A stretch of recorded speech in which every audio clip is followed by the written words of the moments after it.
everybody, Tom from IGN here with Brendan for week 23 of the Super Smash Bros. Ultimate blog updates. I know, maybe the second to last one, we don't know. Yeah. Game comes out pretty dang soon. We took a quick break for Thanksgiving, but we're back to cover last week's Thanksgiving week's week of blog updates.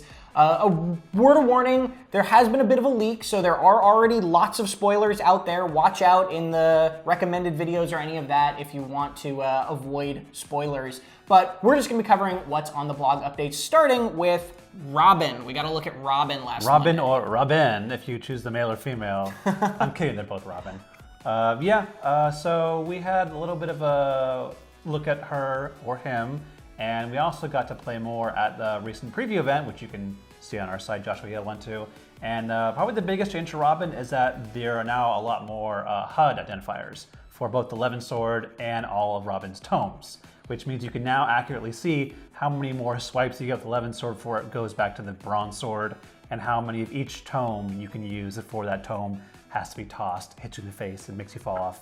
Lilac Cruise, I will never forgive that one, Matt. Sorry, it's a dark place for me. Yeah, that was a deep-seated memory there. Yeah. No, I really like that HUD change too, because I felt like the tome thing was really, really weird and not intuitive, and if you had to learn to count yeah, internally. If you didn't know it was a thing, there was no indication it was a thing. Yeah, either. you're just like, wait, I can't use my up B anymore. What happened? Right. But I also like how it helps both the player and the opponent, because if you're paying attention too, you can tell, okay, he's got one more smash attack, and then the Levin Sword's gone. Now's my chance to get in there and do some damage before it regenerates. I also found that from some of the footage that when Robin starts a match, the first stock, you don't actually have Levin Sword already. It has to charge up from the beginning, but then after that, it appears like on your next stock or whatever, if you're doing those kind of match modes. And then the Elwind, the recovery move, it used to be like just a downward hit, where now you can actually angle it left or right to the down, like the diagonals, which is nice because it gives a little more options for how you want to hit players to the sides instead of just going above them and being very predictable. So Robin feels like maybe got some nice quality of life changes in that regard. Nothing major, a little faster, that's nice. Moving right along, we got a look at the Guile Assist Trophy, which I feel like that Assist Trophy is literally just an excuse to put that song in there. What does Guile do though? Guile likes to crouch and just bait out your attacks, and then either do the classic Sonic Boom arm sweep or the uppercut leg kick. I don't know what the there's a name for that move, but I'm not well versed in Street Fighter history. But yeah, so either the kicks or the Sonic Booms, very, very dangerous assist trophy. But you can KO a Guile and get yourself a point. So that's cool. That's interesting.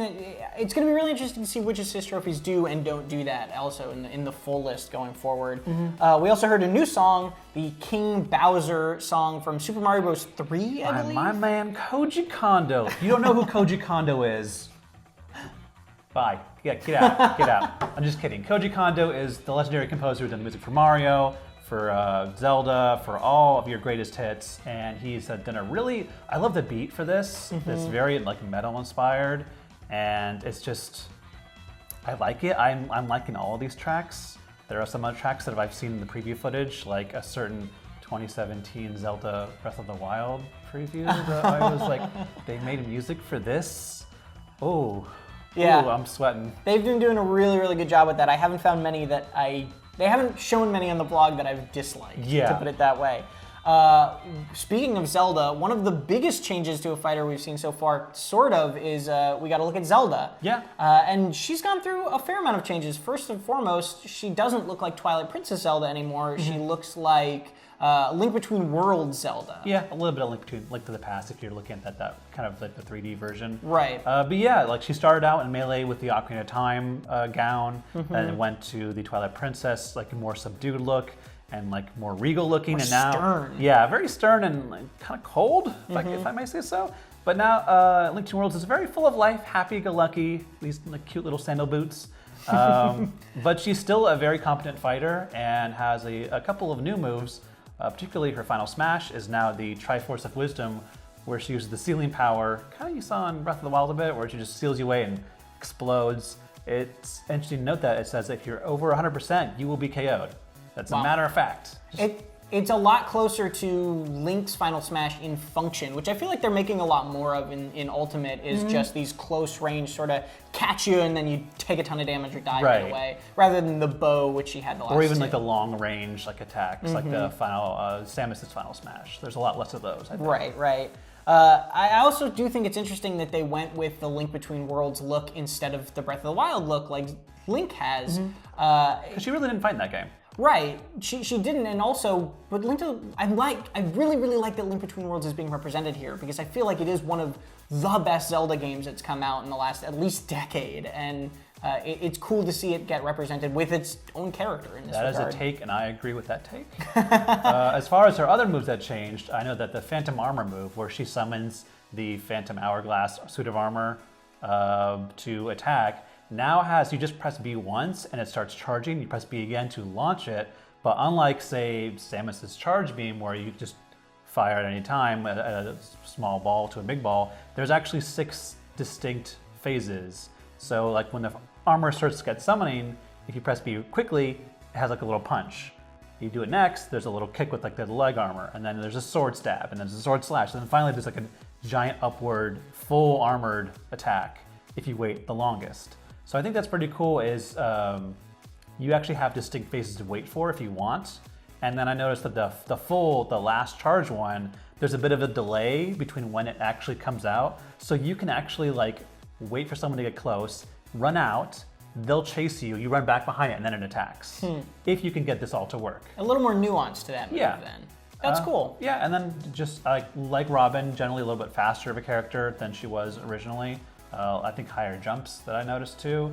And then some of the special moves have been tweaked a little bit to be a little bit easier for the aerial dodging and less helpless, because I know her Din's Fire, if you use it in the air, you're kind of just a sitting duck. Less so in Ultimate. So we also got a brief look at a stage making a return. Everyone's favorite stage, the best stage in the game, Pacland. Of all the stages that didn't come back, I hope that this one would come back too. Pacland, I think, is notoriously one of the most infuriating, annoying stages. It's just... even removed from the fact that it's a moving level. Like, moving levels are tough enough. Sure, and but then it's this just, one it just feels wrong. Like, it shouldn't exist, and yet it did. Like, it escaped some kind of wormhole and is now here. Like, I'm cool with the regular Pac-Man stage with the little blinking lights and the ghost. That's fine. Pacland? There's like a weird trash mouse and a fairy, and then you have to go through this like dilapidated, like ruined building. And just like, I don't like any of this. Well, it's coming back. And it's side-scrolling, because we love side-scrolling stages. Yeah, man. Big Anyway, deal.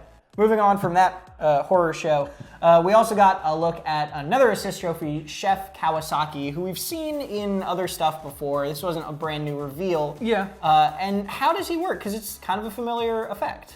He basically has a giant ladle that extends, and he'll try and scoop up characters into his cooking pot Like you and do. boil them alive. But then he also has recovery items pop out, which should be very familiar if you played Kirby and Brawl, because Kirby's actual Final Smash used to be a giant cookie pot that he would dump everyone in and then explode them all. So it's kind of cool that that lived on in an assist trophy. This is an ability in the character straight out of classic Kirby games. This is what he would do. This is what Kirby's ability when you ate Chef Kawasaki in classic Kirby games would do, and then they're bringing it back from Brawl. I just like it. I think it's a very iconic Kirby ability, and one I'm happy to see resurrected in this way. It's interesting. I can't really think of many examples where they've done this either, where they've had something in a previous game that went away and then came back, besides full characters, of course, like Ice Climber. Yeah, and like similar to how the Final Smashes in general kind of got tweaked and changed around, whereas you know, ones that used to be just transformation and run around are now more localized. I kind of like how they brought back one that was forgotten almost. Yeah, it's neat, and I like seeing it. I'm going to be interested to find him pop up. I love Kirby. I'm always a fan of more Kirby. I reviewed Kirby Star Allies. You should go play it. It's a good game. We'll be back again with potentially the last update. We'll have to see, seeing as Smash is right around the corner. Like Brendan said earlier, if you want to see our full preview of the World of Light story mode or adventure mode, you can see that right now on IGN.com. And for everything else Super Smash Bros. Ultimate, stay right here on IGN.